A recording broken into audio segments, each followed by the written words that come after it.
Good morning. Welcome sa press briefing ni Presidential Spokesperson Ernesto Abella. Good morning, sir. Morning. Morning, Rocky. Good morning.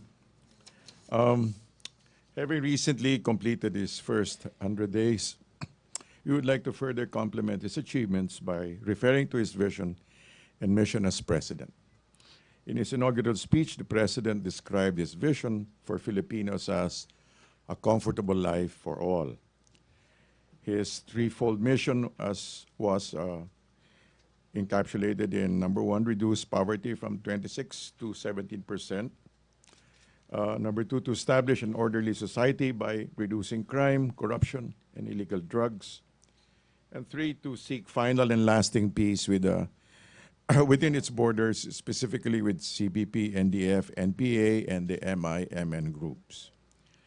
In other words, to seek a peaceful nation, no internal wars, to have orderly communities, to have just and fair dealings, and prosperity, which is opportunities for all.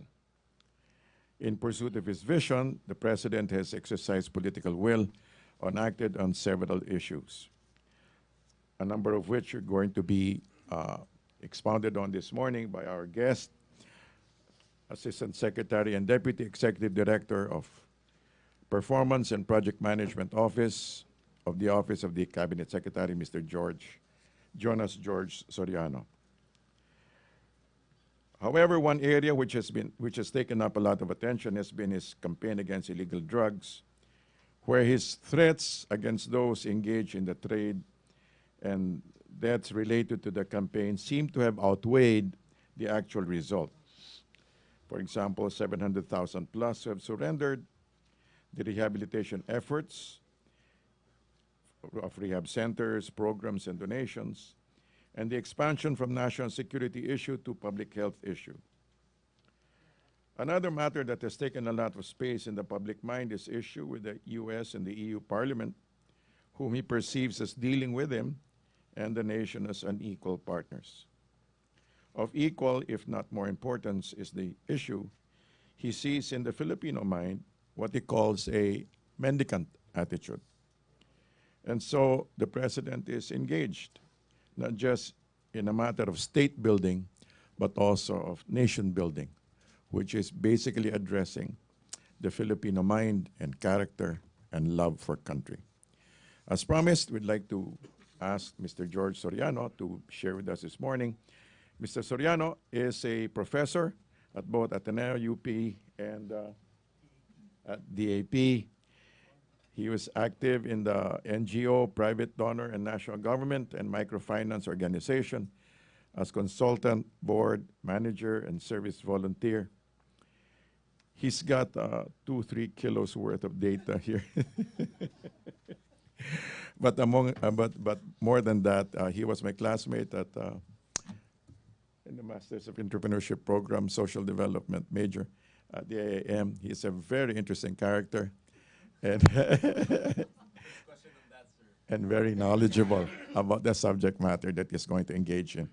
I specifically asked him to come this morning simply because as I was talking with him, it occurred to me one of the issues that has been raised about the president was his consultancy, or perhaps maybe need to consult more with other sectors. And this morning, I'd like George to enlighten us about the volumes of consultation that are happening right now. Mr. Soriano, please. Good morning po. I'm representing the Office of the Cabinet Secretary, Secretary June Vasco. And since this administration started, there have been a round of consultations. In fact, I was trying to make a total number of stakeholders involved. And these are not only individuals, these are organizations, these are people involved in various walks of life. Almost close to 7,000 people have been consulted. From the mayors, governors, in the LGU consultations that were held in Davao and Manila, to the environmental summit that was done by Ma'am Gina again in Mindanao, to the last summit yesterday that was done through Undersecretary Isa, where she brought in 200 people from the youth sector. All of them being part of a process of understanding what this administration wants, and more importantly, listening to what they want. Ang kapal-kapal ng agenda, to the point na in this administration, officially we have a 10-0 agenda. This is the socio-economic agenda that was crafted in Davao with the businessmen. What is emerging is a more than 11 plus agenda detailing all the issues of the various sectors. Kasi nakita rin ng presidente, ang isa sa hinahanap talaga ng tao is not only really security but also development. How do they work together? And part of the issues is really, before we even do anything, we have to listen to what people want and do. And more importantly, this change that happens cannot be done without their support. And so far, with this 11, I hope, if beg your pardon lang, I couldn't give this all to you kasi it's not yet arranged. No? So many agendas, and what we're planning is by next week, we'll be calling a lot of meetings to try and harmonize. Kasi we cannot have a 30-plus agenda. We must communicate to our stakeholders in the Philippines and in the world. This is what the Philippines will be doing in the next 6 years and in the next 30 years in bringing about development in the Philippines and also bringing about the welfare and security of our people. The platform that we're working on is combining both the development needs and the security needs of our people. So with this, right now, what we're hoping is if we can consolidate for you in the next few weeks, these 3 platforms, there are 3 ongoing. The socio-economic agenda that was done in July with the businessmen, the social development initiatives agenda that was done in August, and the national security agenda that was done also by the National Security Council, formerly started nung panahon ni Pinoy and is being updated today. How to put that together with the other agendas, kasi there are agendas on the international, there's still the SDGs. How to put that together will be the challenge in the next few weeks. At the same time, it's also pushing a lot of, for the first time, in most, if not all these consultations, the secretaries stay, not only for 1 hour, not only for 30 minutes to deliver a speech, but stay the whole time to really engage. And up to today, when people need to meet with the secretaries, they find time and find ways so that people can go to them to air out their issues and work out these problems. The last thing that I'd like to also mention, in the next few weeks, we're trying to consolidate also the outputs of what have the different offices done. Part of our work in the Cabinet Secretary is also to monitor, to find out, based on the 6 to 7 cabinet meetings in the last so many months, what have actually been accomplished? What are outputs, which basically are the deliverables, the products that the different agencies do? What are outcomes and impact? What directly hit the stomach, the heart, and his overall well-being? So hopefully if we can complete this, we can also show you a total picture. Because what's happening now is not only the president talking about security, but this whole government working together, some based on their own initiatives, others already converging with the other government groups together with the CSOs and stakeholders to develop programs, projects to make things work. Kaya ang nangyayari dito, you should attend really cabinet meetings kasi you will really see the integration. You should attend the consultations because you really see the exchanges. Sometimes people would just stand up and say to a secretary, that's wrong. This is what it should be. And the secretary would try to patiently explain, this is what we should do. And the nice thing about the consultation is what we agree and what we disagree, but we agree to disagree. And these are the important things. Kasi in the next 6 years, we have to map out a plan. It cannot just be talking about it. What will we accomplish on a per year basis? How will we show that lives have changed? So this is what we will be presenting hopefully next week with the help, of course, of Secretary Abella, to show you also not only finishing these agendas.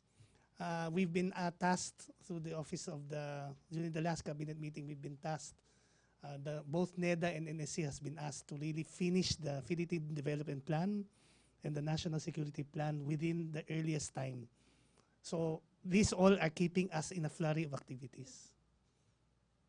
Yun na muna po. Okay. There was the Environmental Summit that was on August 4 and 5, mga 400 in Davao. There was the Social Development Summit attended by 514 participants in Davao. There was the Health Agenda Summit that was done here in Manila, attended by 630 participants. There was the Sports Summit that was held in Ultra, 300 representatives, both local, national, and sports associations. There was the Climate Change Summit, where there were two important activities. A pre-summit, which included issues on Yolanda, which was done on September 23, and then an actual summit in Cebu, attended by 300 participants, October 6 and 7. There was a Culture and Protection Development Agenda Summit on October 6 and 7, attended by 600 participants.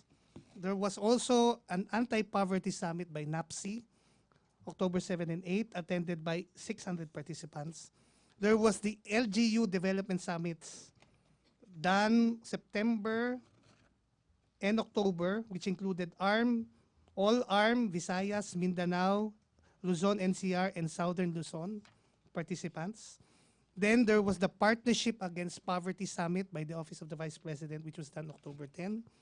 Yesterday was the Youth Summit held by and organized by Undersecretary Isa, attended by 216. We are still expecting 3 more summits at the minimum. One is an indigenous summit to be sponsored by the National Commission on Indigenous Peoples. The other is an educational summit, which will be sponsored by DepEd, CHED, and TESDA. And there is an emerging labor summit that will be done by the Department of Labor and Employment in participation between TUCP and KMU and other labor organizations. All of trying to evolve the agenda so that from the original 10, we can have a balance of all the agendas that are needed to run our country for the next 6 years. Questions? Dexter Ganibe? Do you have any questions? Alex, Pia Reñado from Rappler.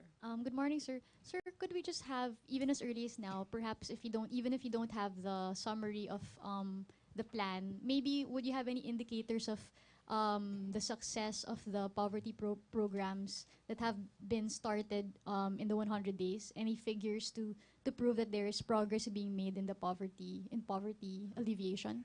Right now, I can't say specifically. The reports started coming in, if I remember right, last Friday. So we're still consolidating it. And it will not be fair to say immediately. Kasi when the different agencies report, sometimes we have to group them. What is an output? What is an outcome? In the past administration, malakas yung, okay, I put up a road. But the question is, if you put up the road, did the people's lives change? These are things that we still have to follow through. So right now, we don't have the figures yet. Don't have the figures. And the second one is we really are relying a lot also with another group, which is NEDA. Kasi NEDA has the machinery to really see the impact of what the government is doing. Other questions? No more? Okay. Alexis Romero, Philippine Star. Good morning, ASEC. Former President Fidel Ramos said in an interview that President Duterte should focus on other aspects of leadership. He should also step up on other aspects aside from the war on drugs.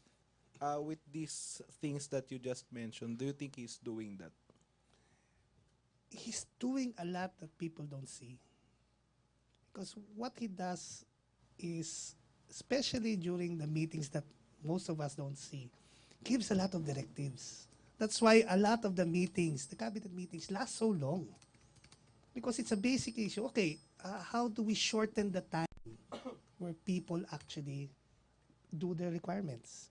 What do we do about this problem? What is happening with issues of titling. Bring that agency to me. Let's meet with them. It's that kind of action that people don't see. Because he believes that, with the secretaries with him, all of them want to do great things. Because feeling nila, well, we have only 6 years. If we need to do a change, we do it now. So ang nangyayari, every secretary wants to get an ear to the president and say, this is what I believe should happen. This is my proposal. But I need some help from you, President. Ito yung mga kailangan namin. And during the cabinet meetings, it's that invigorating. Yun lang, you don't see it. The people that see it are, of course, the different secretaries, and of course, our cabinet, Jun Vasco. Kasi he's been in charge of trying to get all these cabinet secretaries to move as one in a way that they have their own ways of doing things. So you're saying this administration is not just focused on drugs, security. No. Okay. Do you No, think no. the president should articulate more these things in his speeches, hindi yung puro lang tungkol sa drugs or puro tungkol lang sa... Do you think he should articulate more on these aspects of governance? Ang hirap ng I cannot think for the president kasi, if you were given the stage of being president and you were asked the same question, how would you also answer it? I cannot answer. What I can say is, what is not being said is not the one that is not being captured. And I think that's the one that's important because if people don't see what the different aspects are happening, there are changes. People are saying already. Kami, we were really waiting for the approval rating. Sabi namin, tingnan natin, 71. To a president, ang daming nangyayari. These are the things people are feeling. But kami, like what Ma'am said, we still have to translate it to something more concrete. And the challenge of our office is to show that concreteness. And what we're trying to do is work together with the other offices to make sure when we say something, it really does happen. Ayaw na rin namin yung parang binibenta namin yung sarili. Ito kasi nagawa namin, so many etc. We built so many bridges, but in the end, anong change?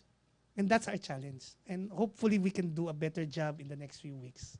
And in this next 6 months to do that. Asa, good morning. Etong, kasi nabanggit kanina ni Spokesman Abella, yung target ng Pangulo na i-reduce ang poverty incidence from 26% to 17%. Meron ba tayong timeline sa inyong tanggapan? Katulad nung ginagawa ng ating men in uniforms sa ating authorities sa war on drugs na in the span of 3 months, bumaba ng 50% or 49% ang crime prevalence sa Pilipinas. Paano ho natin masasabi na mararamdaman kasi hindi naman nakikita yung pag-reduce ng poverty, it is felt by sa mga tao. Paano po natin mai-quantify yung may timeline po ba tayo na in 1 year mararamdaman ng ating mga kababayan yung pagbaba ng poverty incidence? One of the good presentations that was done during the Social Development Initiative Summit was a presentation made by the Dean of Ateneo School of Government.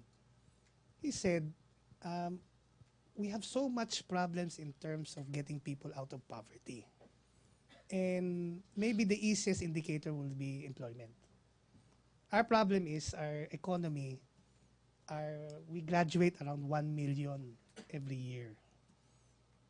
And out of 1 to 1.2 million according to him, only around, nung panahon ni GMA, around 580 get employed, 580,000.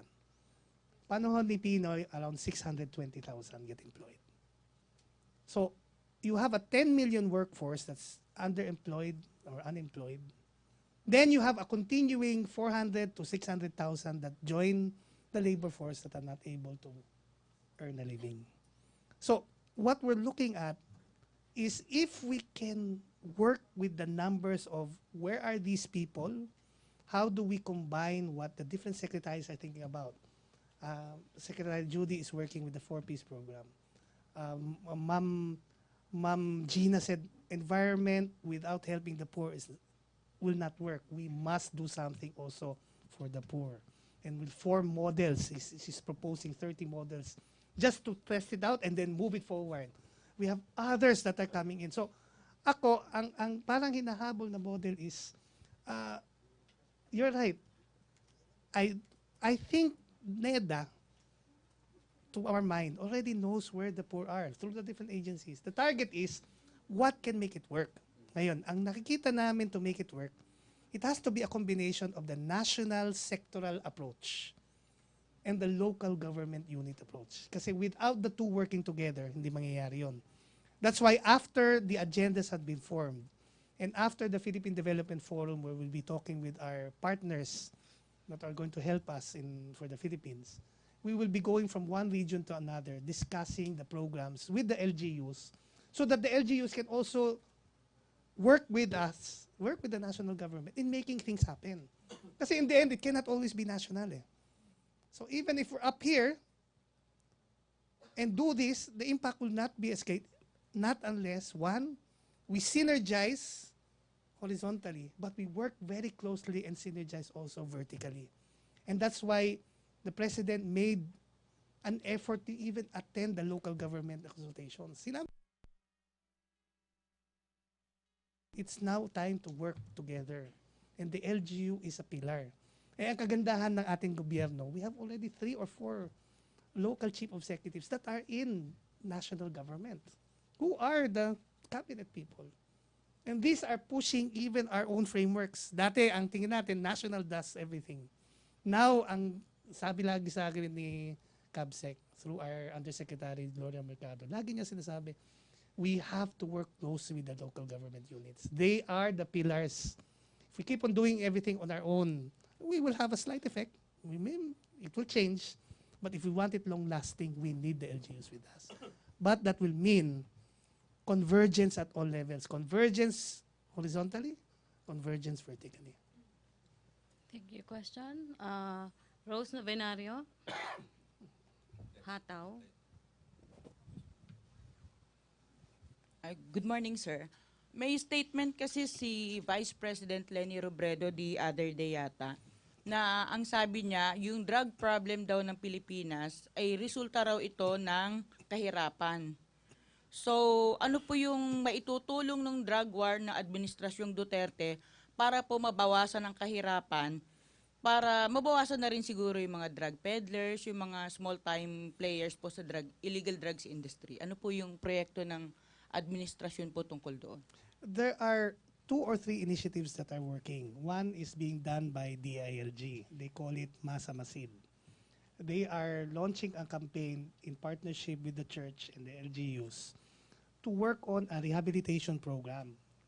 Kasi they were informed during this technical meeting kasama ang DOH, hindi naman lahat ay yung wala ng pag-asa. I mean, if you take drugs too much naman talaga, after a while, wala ka na ang tansya nila, of course, I don't know the official figures, pero it's not a big percentage. There are a lot of people that really need treatment, and from treatment, how to earn a living.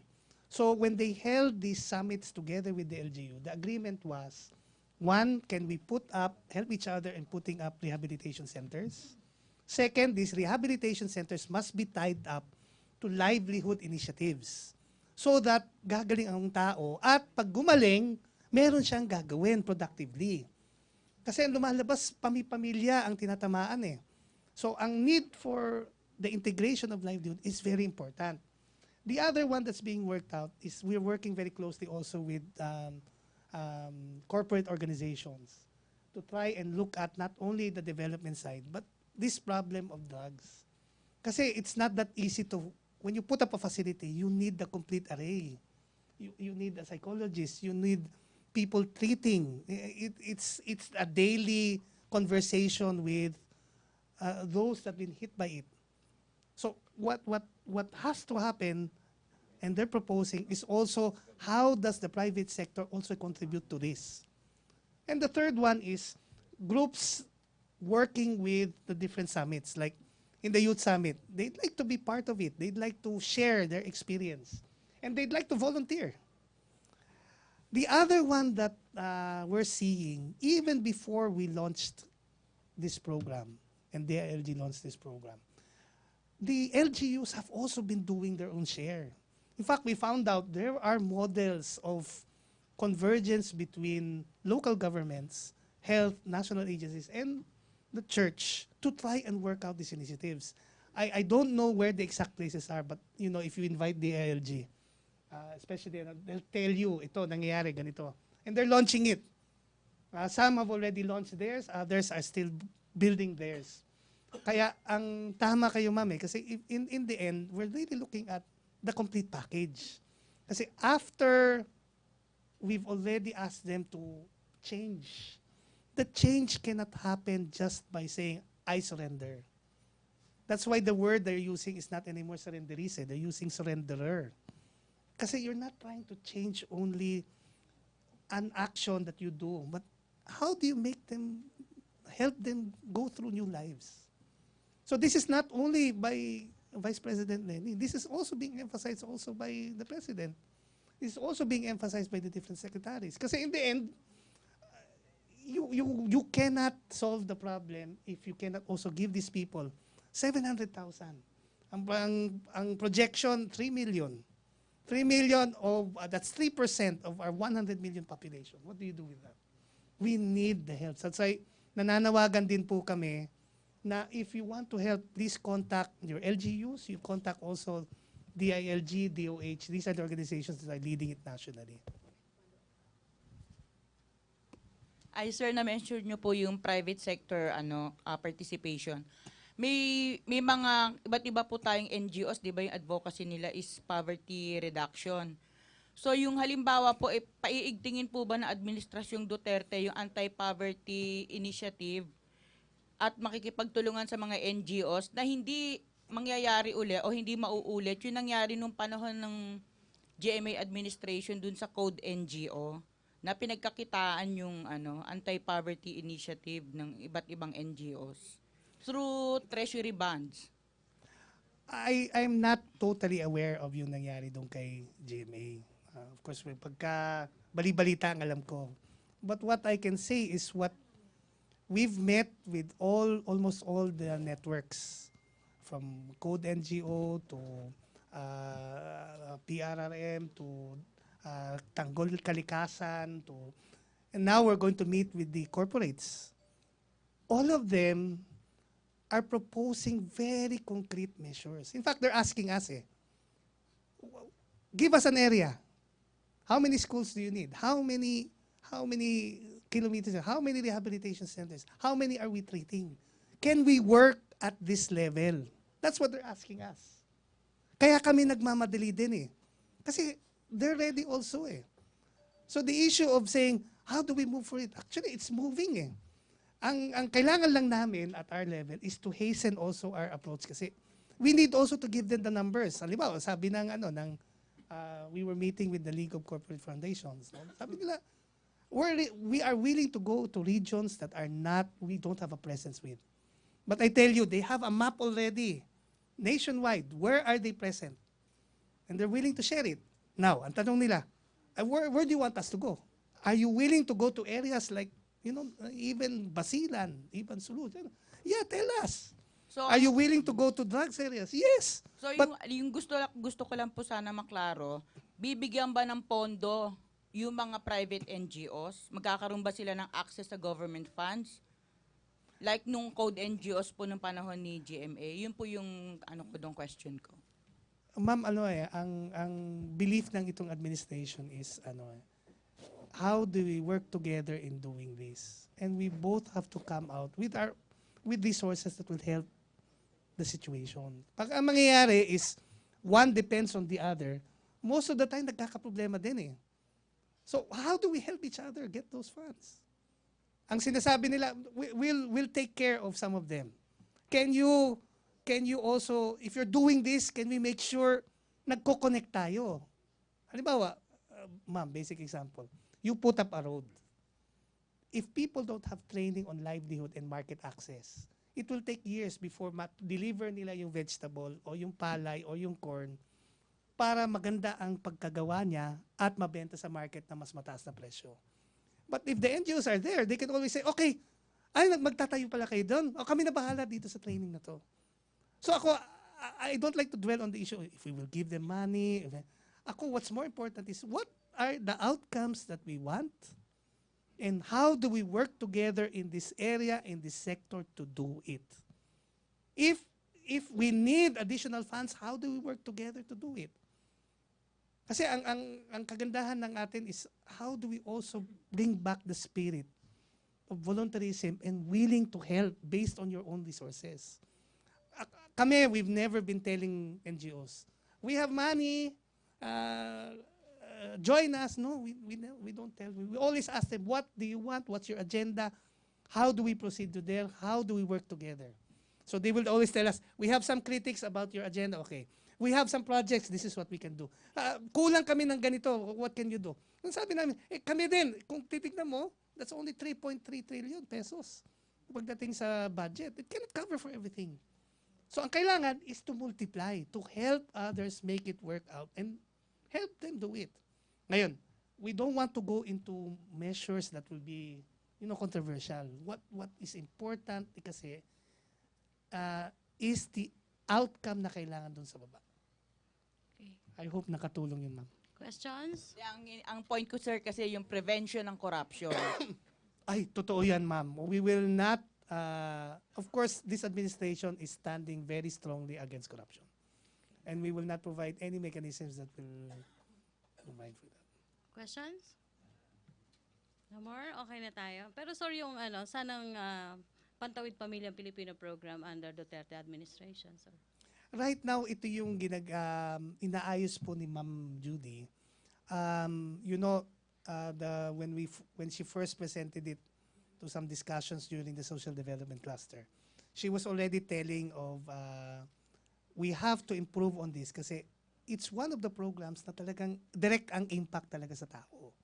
So, hopefully when she gets invited also in this affair, she can share to you what are the latest strategies they're going to use for it. Okay. And I think the framework is a framework of not only providing provisions for your ability to work out your daily needs, but how does it connect to also economic adventures? Kasi lumalabas, a big portion ng mga tao, yung question ng nutrition, mukhang naaayos na eh. Ang problema, nakakakain sila, at least for the target 4 Ps, but wala silang livelihood. Eh di wala rin. How do we connect? And her administration in DSWD is working very hard on this. Okay, thank you. No more questions? Presidential Spokesperson Ernesto Abella. Thank you, sir.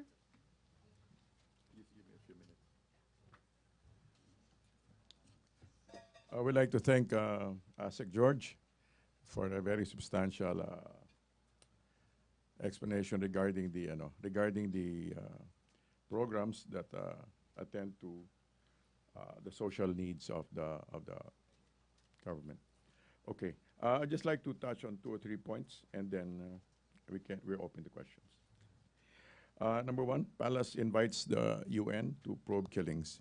Executive Secretary Salvador Midaldea said the Palace has sent the invitation to UN Special Rapporteur Agnes Calamard and is awaiting her response.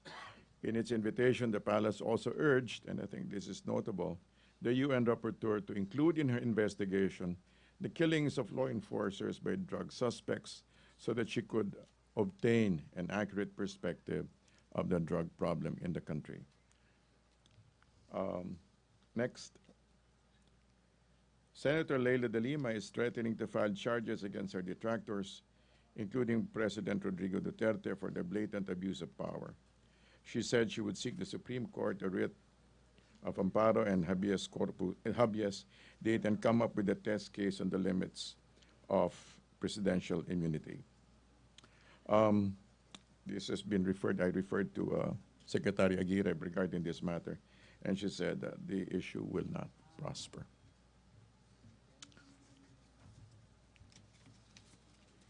Also, third, President Rodrigo Duterte reiterated that he will not stay in position any longer once Filipinos ratify the new government. If these guys can hammer it out, itong hinihingi ng ating mga kababayang Muslim na federal government, if we can finish it in 2 or 3 years, I will go, I will resign.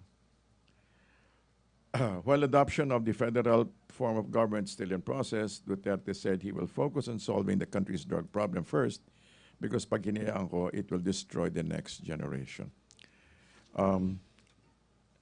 There are other issues, but we'd like to open to questions. Rose Navenario, Hataw. Ay. Good morning, sir. Morning. Yung case pong i-file ni Senator De Lima against President Duterte at iba pa, tingin niyo po ba squid tactic ito para mailihis po yung drug trafficking case laban sa kanya? Well, it does. It seems like it's some sort of a move to elude the focus on her. Okay, thank you. It looks like. Maricel Halili on the Lima. Shona Yu. Microphone, please.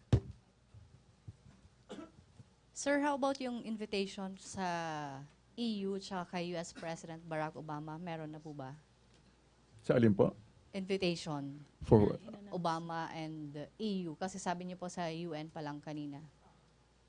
It's about to investigate the UN rapporteur. Yes. Okay. Kay Obama, sir, and EU, meron na rin po ba? Wala pong nababanggit na ganun. Okay. Questions? Anne-Claire Nichols, CNN Philippines, then to be followed by Joseph Morong.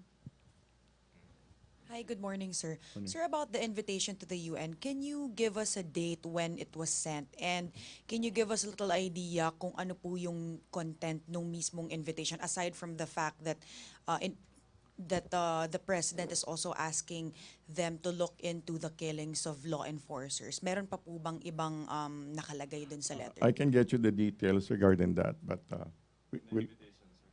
we can get you the details. A copy. We'll see we'll see what we can do regarding the matter. Thank you. Next question, please. May follow-up question? Or Joseph Morong?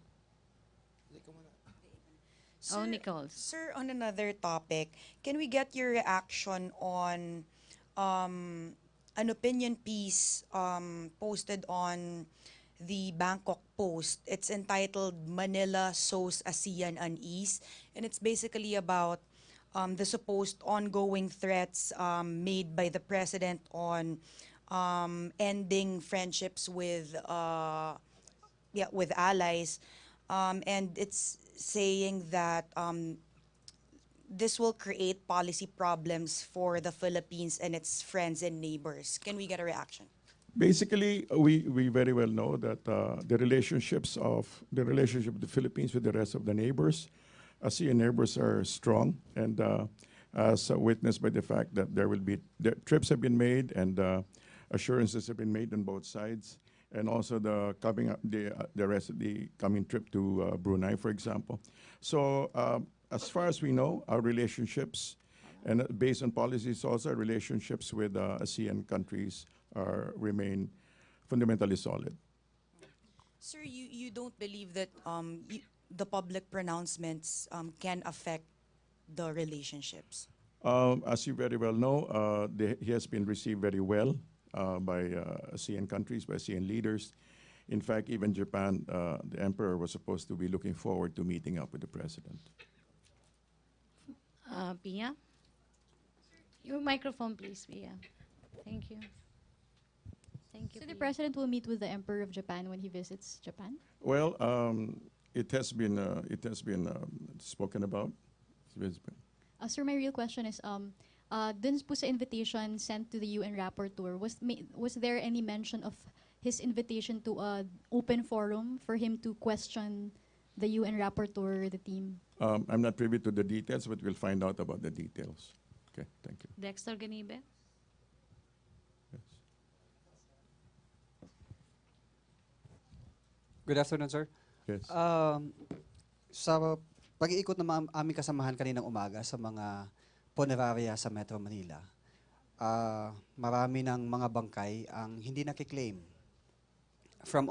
Mayroong isang instance na isang funeraria dito sa lungsod ng Maynila na from August to October, 31 yung unclaimed mga binabanggit na mga napatay sa war on drugs. at walang mga kamag-anak na nagki-claim. Ang problema ngayon kung paano ito may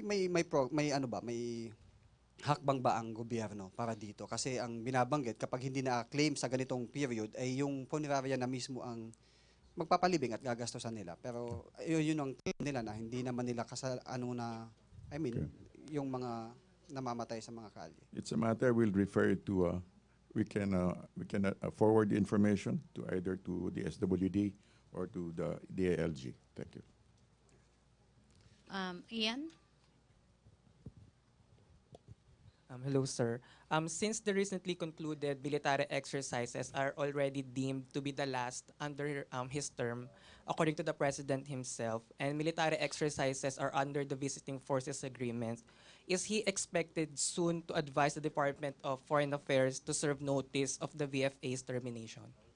As far as we know, the exercises were the last for this year, and I'm sure the matter will be under discussion with the department. Thank you. Thank you, sir. Tina Mendez, Philippine Star.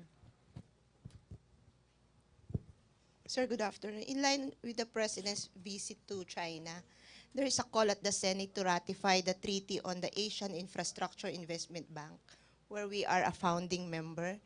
How soon can we get any call from the palace to expedite this?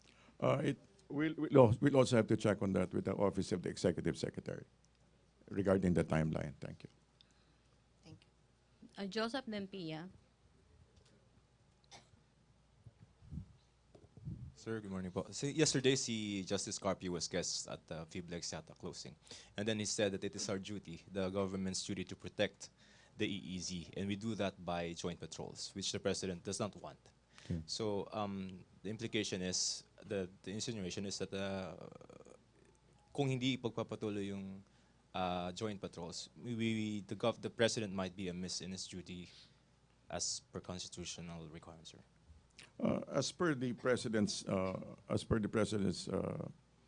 decision, which has been carefully considered. He has his own alternatives regarding the matter, and he is fully aware of his responsibility regarding the EEZ. Thank you. So, sir, he maintains na tama yung direction niya as far as stopping the joint patrols. As far as we know, yes. Okay. Is he open to probably talking to the president? I mean, talking to the Justice Carpio, because he's one of the individuals who raised the case to. I'm sure if the justice were to approach him, they would have a dialogue. So he's open, no? That's my that's my considered opinion. Yes. Okay, sir. Sige, sir. I think kay Senator De Lima, he said that Justice Aguirre said it will not prosper. How? Simply because the president enjoys immunity while in office. Okay. And it cannot be challenged. As it stands, yes. May follow-up question about Senator De Lima? No? Other topic? Pia, then Vance. Vance Fernandez. Microphone. Thank you. Sir, good afternoon. Reaction po, sir, to what FBR said last night that President Duterte lacked a long-term strategic vision for the Philippines. Any reaction on this? In fact, the president does have a long-term vision for the Philippines, especially based on the ambition 2040, which extends all the way to 2040. The president does have a long-term vision, and in fact, what Asek George just came up with has been the short, medium, towards the long-term vision. It's just that it hasn't really been expounded on. It's not public knowledge, but he does have a vision for that. In fact, even in his inaugural speech, he already said a comfortable life for all. It is basically a short, common phrase in order to be able to articulate what is already fully articulated in the Ambition 2040. 2040, right?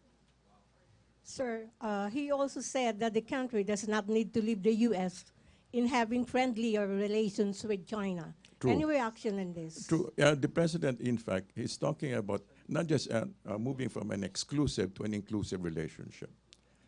Basically, it's just being open. The president is opening up his options. Thank you. Sir, he also said on drug war that law enforcers should just shoot to dissolve, not to shoot to kill. Do you agree? He said that is the president, that is FBR's opinion, that it should shift from shoot to kill to shoot to disable. Okay, thank you, sir. Thank you. Claire and Claire Nichols, to be Sir, followed by please. Hannah and Joseph again. Sir, Okay, please. sir, about the China visit lang, would you know now who's going? Because there's information that it's going to be a huge business delegation. I'm not sure if it's huge, but it's going to be very large. Sir, Hannah? any prominent Okay. personalities that you can tell us now? At this who's stage, no. I going? think it's still being kept under wraps. Thank you. So, Hannah? Hi sir, patanong lang sir yung status po daw ng executive order, kung kailan po mapipirmahan. Which executive order? Yung nationwide smoking ban, Okay. yung full implementation ng RH law, RH and law. yung Negros Island region sir, na dahil hindi nakasama sa budget Okay. pa. We'll also check And on one that. more sir, Yes. sinabi ni Comelec Chair Bautista na, Bautista, pinirmahan na daw last week ng Pangulo, yung regarding po daw sa hindi na pagtuloy sa elections, barangay elections. Oh, we'll check on that. Okay. Napirmahan daw last week. Okay. Okay, Dexter, may question? And then follow-up question, then Joseph. Secretary, short follow-up lang. Doon sa Yes. question kanina ni Evans, doon sa, kasi sa rules of engagement, di ba, wala namang shoot to kill or just shoot to disable. Well, basically, the shoot to kill thing was in defense of oneself. You know, if you're that's the president's usual statement, is that if you see that your life is under danger, then you are to defend yourself properly. Pero sir, nandun ba sa principle sa rules of engagement ng military or sa police? Ang alin? Yung self-defense na you have to kill talaga or you have to disable lang yung... Well, let's put it this way. Based on what the president is saying, he said that if your life is under threat or your companion, then you are meant to defend yourself. Okay, thank you, Dexter. Joseph, last question. Sir, how are you going to, regarding China, how are we going to use the ruling of the tribunal to our advantage? Which? That tribunal decision, sir, how are we going to use that to our advantage? Well, basically, the president has said that whatever negotiations eventually will be done will have to be done within the confine, within the perimeter, within the framework, within the framework of the tribunal ruling. So, but he's not going to begin with that. He's going to begin with negotiations, with as he calls it, a soft landing. Okay. Sir, may reports yata na yung may mga Chinese Coast Guard, I think, that are patrolling and shooing away our fishermen. Okay. Is this not a cause for concern for the government? Like you said, that China is flexing its muscle despite the ruling, sir. well, as he said, it's not war is not an option. Force is not an option coming from us. Thank you. Thank you. Last question na, I'm sorry, a follow-up, and then last question na natin si Anne. Sec, si Pangulo po ba ang mag-open up about dun sa South China Sea issue or he will wait lang po na i-open up ito ng China? Well, they're going to be having conversations, so let's let it unfold. Let's let the diplomatic processes unfold. Thank you. Anne, last question. Sir, can we just get your reaction on a tweet by the UK ambassador? Sir, meron siyang tinweet na photo listing yung aid na natatanggap Yes. ng Philippines from Yes. other countries. Third, yung US, sir. This is particularly for victims of Yolanda. So, it seems like he's saying na you are getting a lot of help from other nations. After, sir, yung sinabi kasi ni President na dinedare niya na mag-withdraw ng aid yung ibang countries. So, can you give a reaction on that tweet na parang pinapaalalahanan tayo ng other countries about the aid?